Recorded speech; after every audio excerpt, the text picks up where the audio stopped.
one of the questions I had going back to the beginning was dad kind of stepping in, getting you back to Hawaii. Was that a blessing or a curse? I think it was a blessing. It was a blessing. Me. Yeah. I probably would have been a machine gunner. I probably wouldn't be Kayley Gunner, you know? Right. So I'm so thankful. Everything, like I said, a lot was thrown at me and I had to like battle a lot of shit, but it put me where I am today, and I'm so thankful. So let's talk about where you are today, because there's obviously going to be a transition here into adult film. Yeah. And I think that, you know, people and your fans and your followers, and I certainly am curious about kind of how that happened. Yeah. I have been around show business a bit, right? In the music and film industry, not adult film, but music and show business, you know, a little bit. And it can be a very rough path. I mean, there's a lot of usually having to cut your teeth and just grind and kind of do work to get there. You've already just described pretty articulately, that's not a big deal for you. You know how to grind, right? And you're going to do whatever you got to do in any industry. I guess. Yeah, exactly. You're going to succeed. You're going to fucking be top 2 in your class or first on the, you know, the PT scores or marksmanship or whatever else. So I'm just curious. I mean, maybe you can just kind of talk to us a little bit about how do you transition from the military, which can be very hard for people anyway, transitioning out of military into the civilian world. For sure. Especially during a pandemic. Like, yeah, it's such an odd time. Like, had this been on your mind? Had you been like, because the plan was to go to school, right? Yeah. And so was this, talk to us about that. Yeah. Like, well, I grew up, my mom is very religious. My dad, not so much. He's over here starting marijuana farms. And I mean, that's some kind of religion. So a little bit of opposite ends of the spectrum there, yeah? My mom is very religious. She put me in like a Baptist school growing up before high school. And it was like you had to wear long skirts. You had to pray before every meal. You had to go to Bible school. It was a lot. So, you know, a lot of the people in the industry who were like Mormon and were in religious environments are the freakiest, honestly. I've heard this. Yeah, they're one of the best. They're the best performers. But yeah, so I grew up and I knew I was different than other kids because I was really into boys right away. I was kissing boys on the campus, and a Bible teacher threw chocolate kisses at me in front of everyone. This is a common tale too. Yeah. So he threw chocolate kisses at me in front of everyone, and then I knew, okay, I'm different. Yep. Mom's getting a phone call home from school, right? And then I get curious about my dad. Actually, I would catch him watching porn as a teenager. Okay. So you were exposed to it. Yeah. And I think that's just a part of like his issues with like his PTSD. Everything I think kind of revolves around that. But I would kind of catch him doing that, and I was like, okay, that's weird.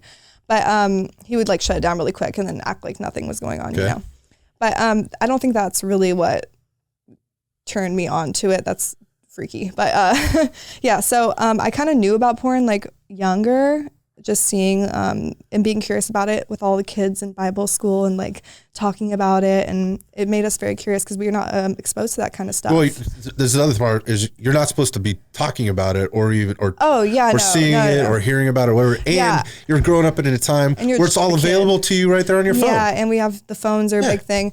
So my dad actually had to come to the school and scare the pastor and some people to let me stay in because I was like such a rebel. But yeah, the dad, the superhero. Yeah. So that worked out. So I got to stay at least for a little bit, make some good friends.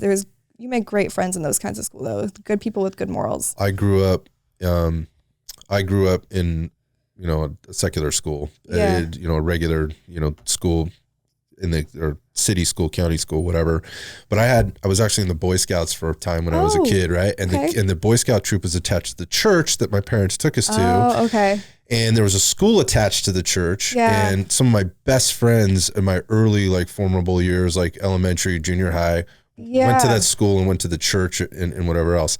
I learned fairly early that was not the scene for me. I had some really poor experiences in the church, which turned me off to, I just thought there was a lot of hypocrisy. I thought there was a lot of underhanded bullshit going on. There's a lot of backstabbing. And so I kind of learned that. But the point of this is I had some really dear friends at that time. They were really good kids, really good people, and good families. And so I had that same kind of exposure. So I feel you. Everyone has a different experience, I feel like, with it. Oh, for sure. For sure. And especially it depends how you're raised and your mind. Everyone's different. But I think similarly than you. I think we're about similar. Yeah. So on the same wavelength. Yeah, I think so. So in part of that is so you recognize you're different. Like I was calling Playboy during sleepovers, like, can I be a Playboy bunny? And they're like, are you 18? I'm like, no, but I can be. Like, I'm just like being the complete rebel. That's awesome. So yeah. Not really. If I'm your dad, I'm so fucking pissed. But we have to get into that because my dad knows what I do. So we'll talk about that too. Let's do it. Yeah. But eventually, so I was exposed to that stuff at a young age. Some people are different too. Like a lot of people will say, oh, it ruined the way I view like my sexuality or sex. And for me, it didn't. It kind of like made me feel very confident in myself. Do you mean it ruins your sexuality in terms of your connection to the act of having sex? A lot of people say that now. Like you'll see musicians coming out talking about how porn is like ruining their image of themselves and sex. It's all about how you view things. And really, we shouldn't be exposed to that as children. But, you know, shit happens. Like it doesn't, you know, you can't control everything that your kids see unfortunately. Look, whether it's on a computer, on a phone or whatever, I saw my first Playboy when I was like 6 or 7 years old. Yeah, some people see it hanging in the garage. Right. Yeah, I mean, it's again with media. It's human nature. It is. You know. But anyway, so yeah, my husband knew some girls who were cam girls. He was definitely cheating on me for sure, but with many women. Okay. But so he knew some girls who were doing cam, and we went over, and they were like showing me, "Wow, you're so pretty, and you're in the military. You should totally be jumping on this cam thing if you want to make more money because you don't make a lot of money in the military." Okay. So they were teaching me camming basically, and then I never talked to them again after that, but I was so curious. Every day I would go to my job. So you didn't actually do this? I did. You did do it? Not yet. I would go to my job and I would just think, man, these girls are making like $2,000 in a few hours and I'm making $2,000 a month. Like it was a horrible feeling knowing that people were just doing it so easy. And I was struggling door dashing after work from 5 p.m. until You worked for DoorDash? Not anymore, but I did in the Army. Yeah, that's what I'm saying. And I did this hair pyramid scheme, and I was just like, you were just trying to get paid, hustling and doing anything I could, seeing what would work, what would take off for me, because I knew I was going to get out of the military and it was time. Like I was coming to the end of my time and I needed there was going to have to be something, match my pay or double my whatever I had to do.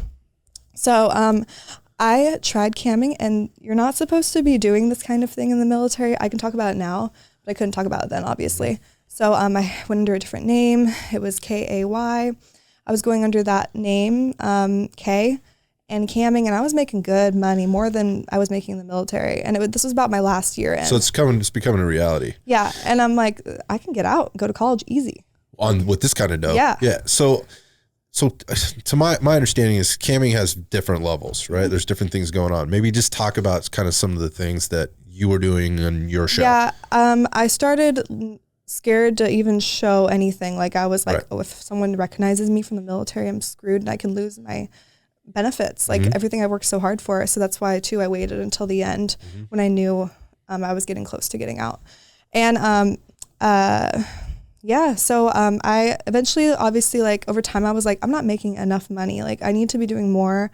I need to play the game. I need to just take more clothes off, or I need to do cum shows. So are you just having a conversation with people on these shows? At first I was. I mean, some of this stuff could be just hanging out in your kitchen. And now I still cam to this day, and I make good money in an hour. Just if I have an hour downtime at night, I'll do it. And it's just talking. Like most people just want a friend. Like you don't even have to do all that, you know, the nudity or anything. You can, even if you're topless, you can make good money just talking to somebody and being their friend. That's really what it is. My fans were the reason I joined the adult industry. They're the reason I learned how to pay taxes. They gave me so much good advice about cars.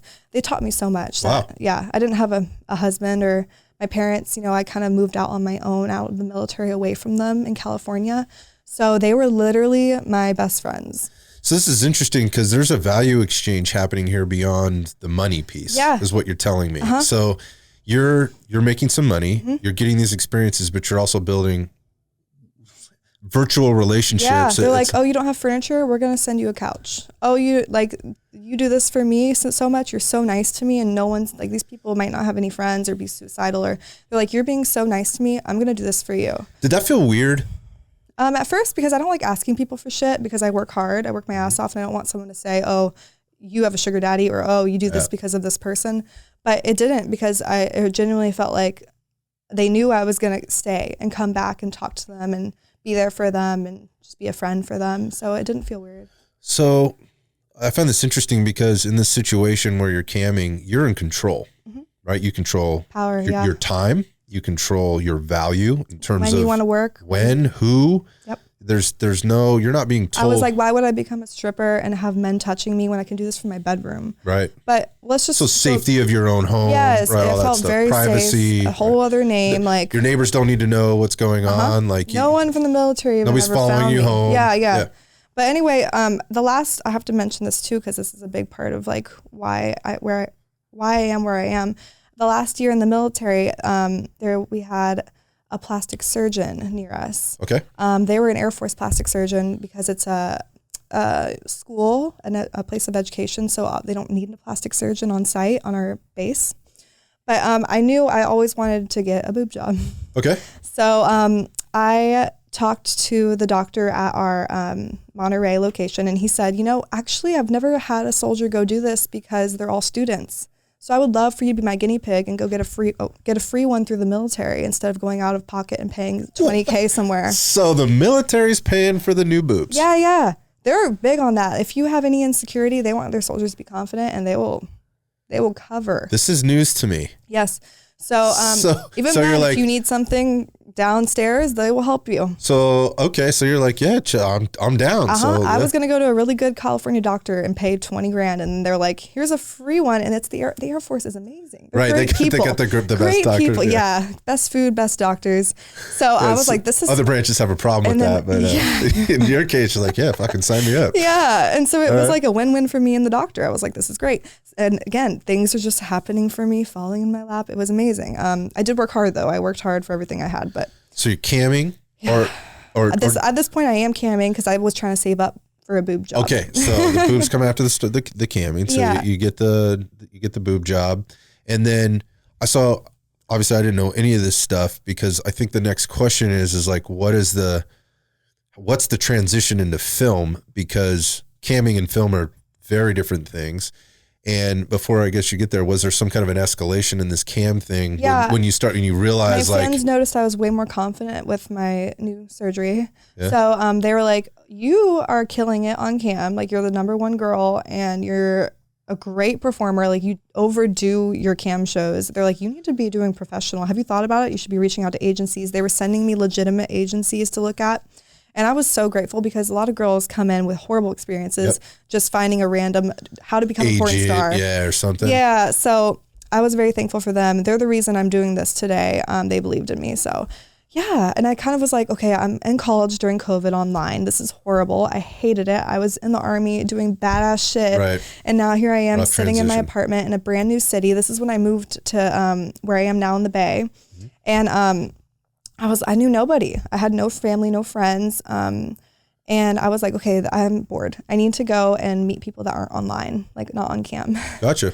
So I was like, let's do something different with my life. And that's when I made some calls and an agency was like, we'll send you to a company. You can practice, see if this is for you. And if you kill it, then we'll take you. So it's basically like an audition process. And then this is a whole new world for me where I have to prove myself again and kill it. I was just about to say, yeah. Because this isn't like, again, camming and film have to be two very, very different things. Definitely. I mean, we do virtual reality movies, which is like the VR headsets, and that's exactly like camming. So I kill that stuff because it's like I'm back in front of a cam screen. So and it's just you solo. You have like a man laying there, or you can do solo. Okay, so let's go back to the cam thing for a second too. Yeah. So are you soloing all this stuff? Yeah. I never. So there was never any other females or any other males in these cam shows? Nope. Okay. The last man I was with was my husband from over a year ago. Yeah. At that point. Yep. Okay. So then it's time I'm divorced at this point. I'm like, what do I have to lose? If I want to do something like this and put myself out there on the internet, I'm going to be fucking good. And I'm going to do it now before I lose my opportunity. You're on the clock, right? Yeah. I mean, you're on the clock. Uh-huh. You can't do this. I can't get a bottle service job. I can't do some random strip job. The pandemic was happening. I was like, this is the only way for me to stay in this industry that I was in, like kind of dipping my toe in, and also meet people and talk to people face to face and make money. You know. So you had some influences there and they said, hey, you're doing a really good job. Yes, and they connect you with an agency. Yes. So let's go back, because you just mentioned like there's a lot of horror stories out there apparently where people have gotten just like, horrible. This is not a legit agency, or it is an agency and the shit that they're doing is awful. It's bad people doing bad things to people. Just like how I said, there can be bad people or good people in the military, and just the same thing here. So, and I would imagine if you're getting connected with a decent agency, whatever that means in the industry, I have no clue what that means.